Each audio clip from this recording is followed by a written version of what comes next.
یہ سرکار کی بارگاہ ہے. یہ کعبہ جیسے غلاف کعبہ میں چڑھا ہوا ہے اسی طریقے سے یہاں پہ بھی چڑھا ہوا ہے. جی محمد لاہوری یہاں تشریف لائے. جی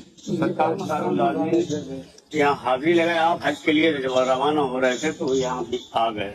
جی جب حج کا وقت نکل گیا تو آقا سے کہنے لگے کہ اب تو ہمارا حج کا وقت نکل گیا. رونے لگے تو آپ نے فرمایا کہ میرے ساتھ چکر لگا لو, میرے ساتھ چکر لگا لو. شیخ محمد لاہوری نے 7 چکر لگائے تو کہہ رہے ہیں کہ میں کعبے میں گھوم رہا ہوں, تو کہہ رہے ہیں کہ میں کعبے میں گھوم رہا ہوں. تو اس لیے یہ گھوما جاتا ہے یہاں, تو اس لیے یہ گھوما جاتا ہے یہاں. حاجت مندان جتنے بھی آتے ہیں بس یہیں سے ہاتھ اٹھا کے دعا مانگتے ہیں. ادب سے اچھا یہاں پہ ادب سے جھک کے لوگ جاتے ہیں. کہ بابا کی کیا کرامت ہے؟ آپ کے چہرے مبارک پہ 7 نقاب کھولے رہتے تھے. ایک بھی اگر وہ جاتا تھا تو چرند پرند یعنی پیڑ پودے شجر راجر سب سجدہ ریز ہو جاتے. ایک بھی اگر وہ جاتا تھا تو چرند پرند یعنی پیڑ پودے شجر راجر سب سجدہ ریز ہو جاتے. اس ستیب کعبہ میں ابھی بھی آپ ویڈیو لگائیں لائیو, اتنے بڑے بوٹ پہن کے نا فوجی کھڑے ہوئے ہوتے ہیں سیکورٹی والے ستیب کعبہ کے اندر. اور وہ ویڈیو اس لیے باہر آ جاتی ہے کہ وہ نماز پڑھ رہے ہوتے ہیں تو وہ نماز پڑھنے والوں کے ساتھ وہ آپ کو کھڑے ہوئے نظر آئیں گے. مجھے بتائیں اگر یہ مسلمانوں کا بت ہوتا تو مسلمانوں کے فوجی پولیس والے شرطے وہ ہرکارے اتنے بڑے بڑے بوٹ لے کے کعبے کے اندر کھڑے ہوتے, جوتی اتار کے نہ جاتے. اور پروٹوکول بھی ہے کہ جوتی اتاری جائے, افضل یہی ہے. کوئی شخص اپنے بت کے سر کے اوپر سوار ہوگا مجھے بتائے, پاؤں کے نیچے روندے گا اپنے بت کو, خواہ جوتیوں کے ساتھ روندے خواہ ننگے پاؤں روندے, دونوں صورتوں میں نہیں روندے گا. تو دیکھ لیں کتنے لوگ غلاف کعبہ چینج کرنے کے لیے اوپر چڑھے ہوتے ہیں. اگر کعبہ مسلمانوں کا بت ہوتا تو مسلمان اس کے ساتھ یہ کچھ کر رہے ہوتے ہیں. اس کے باوجود کہ حجر اسود کا اتنا مقام ہے, بخاری مسلم دونوں میں حدیث ہے, امیر المومنین سیدنا عمر فاروق رضی اللہ تعالیٰ عنہ کہتے ہیں اے حجر اسود تو ایک پتھر ہی تو ہے, نہ کسی کو نفع دے سکتا ہے نہ نقصان. اگر میں اپنے محبوب صلی اللہ علیہ وآلہ وسلم کو نہ دیکھتا کہ وہ تجھے چوم رہے ہیں تو میں چومتا بھی نہ. اندازہ کریں, وہ کہتے ہیں میں حجر اسود تجھے بھی نہ چومتا. ویسے آپ لوگ ہوں تو 295C لگوا دیں حضرت عمر کے اوپر کہ یہ کہنے کی ضرورت ہے تیری تو اوقات تھی, تجھے شاہی کوئی نہیں. ہائے ہائے کتنے گیا دماغ. حضرت عمر کہہ رہے ہیں حضرت اسود تجھے شاہی کوئی نہیں, اگر میرے نبی نہ تجھے چومتے میں تجھے نہ چومتا. بابے بھی گئے. ہاں جدو تو بابے کہیں گے کہ مرشدہ دیدار میں باہو منو لاکھ کروڑا حجہ ہو, تو پھر پی ٹی آئی والوں کے لیے عمران خان کا دیدار لاکھ کروڑا حجہ ہی ہوگا, نون لیگ والوں کے لیے نواز شریف کا دیدار لاکھ کروڑا حجہ ہی ہوگا. قرآن و حدیث کی روشنی میں نہیں, تمہارے بزرگوں کی تعلیمات کی روشنی میں, جو ہم آپ کو چیخ چیخ کے کہہ رہے ہیں کہ مرنے سے پہلے اے مسلمان کر لے اس پہ غور, کتابوں کا خدا اور ہے بابوں کا خدا اور. اب اس طرح کی چیزوں کو سب سے پہلے کسے کنڈم کرنا چاہیے مجھے بتایا آپ؟ بریلوی مکتب کے لوگوں کو, ان کے علماء کو, بجائے اکیڈمی کے باہر آ کے ہنگامہ کھڑا کرنے کے جاؤ یہ مزاروں کے اوپر جا کے ہنگامہ کھڑا کرو جہاں پہ کعبے کے ماڈل بنا کے تو لوگ طواف کر رہے ہیں. جن مزارات کے اوپر ہیروئن چرس بک رہی ہے, بدکاری کے اڈے بنے ہوئے ہیں, ان بزرگوں سے کہو کہ حضرت آپ لوگ اپنی ڈیوٹی کیوں نہیں پوری کر رہے. یہ جو حدیث ہے بخاری مسلم کی کہ مجھے اپنے بعد تم سے شرک کا خوف نہیں, اس حدیث کی شرح میں بدر الدین عینی جو حنفی تھے, عمدۃ القاری انہوں نے بخاری کی شرح لکھی, اور فتح الباری لکھی ابن حجر اسقلانی نے, دونوں ایک زمانے میں ہوئے ہیں, ایک شافعی ہیں ایک حنفی ہیں.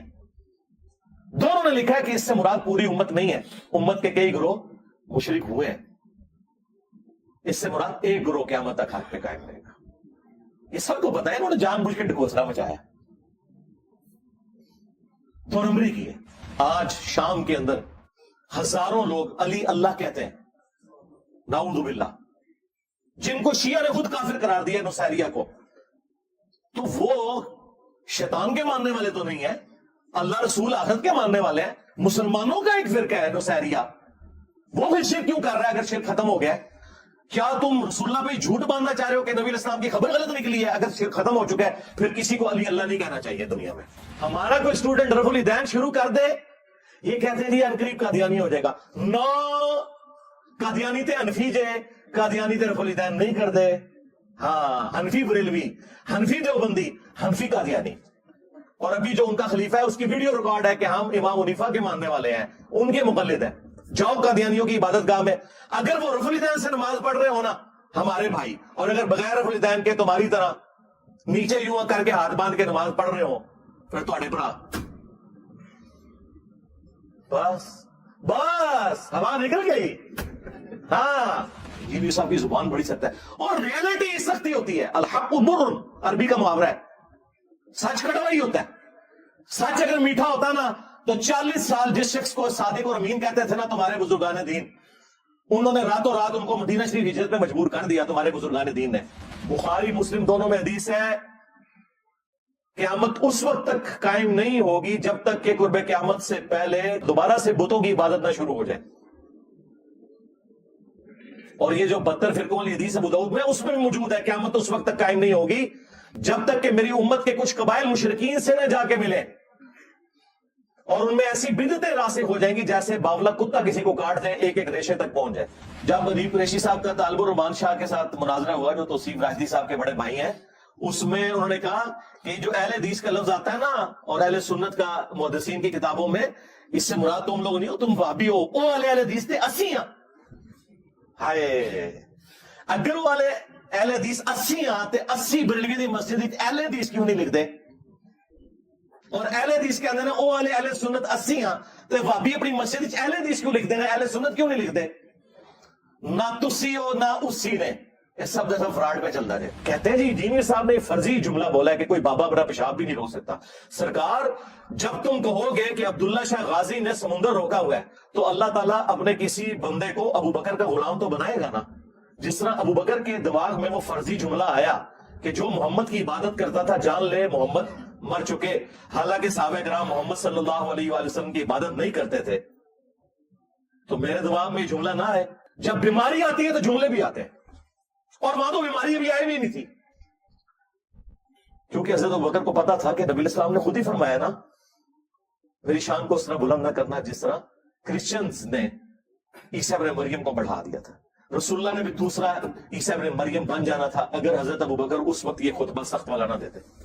پھر بخاری اور مسلم دونوں میں حدیث ہے، اما عائشہ کہتی ہیں نبی علیہ السلام کے آخری دن چل رہے تھے بیماری کے، آپ پہ بخار کا غلبہ تھا، آپ بار بار اپنے چہرے اقدس سے چادر ہٹاتے، پاس پانی کا ایک پیالہ تھا، ہاتھ اس سے گیلے کر کے اپنے چہرے پہ پھیرتے، بخار کی حدت کو کم کرتے، اور ساتھ ساتھ کہتے لعن اللہ الیہود والنصارى اتخذوا قبور انبیائہم مساجدا، اللہ کی لعنت ہو یہود و نصارہ کے اوپر، انہوں نے اپنے نبیوں کی قبروں کو سجدہ گاہ بنا لیا تھا. ادھر بات ختم نہیں ہوئی، اما عائشہ کے آگے الفاظ ہیں. اما عائشہ کہتی ہیں اگر ہمیں خطرہ نہ ہوتا کہ لوگ رسول اللہ کی قبر پہ سجدے شروع کر دیں گے تو ہم نبی علیہ السلام کی قبر مبارک کو لوگوں کی زیارت کے لیے کھلا چھوڑ دیتے. اما نے نہیں چھوڑا، حجرے بھی رہنے دیا، آج تک جاری شریف کے پیچھے ہے. اب تو خیر وہاں دیوار ہے، وہ کوئی جا ہی نہیں سکتا. اما عائشہ کو کسی نے کوئی مشورہ کیوں نہیں دیا کہ آپ کہہ رہی ہے کہ ہمیں خطرہ ہے کہ لوگ سجدے شروع کر دیں گے، اللہ کے نبی تو فرما کے گئے، شرک ختم ہو گیا. اس زمانے سے ختم ہو جایا بھائی، یہ تو اڈے کہانی ہے اور تمہارے پلیٹ فارم سے ہو رہا ہے، تم لوگ روک بھی نہیں رہے ہو. تو دیکھو تم نے تو نہیں روکا لیکن اللہ تعالیٰ نے تمہارے اوپر کتنی بڑی بلا چھوڑ دی ہے. میرا نبی صاحب ہے کوئی نہیں، تیرے بابے تھے شاہی کوئی نہیں.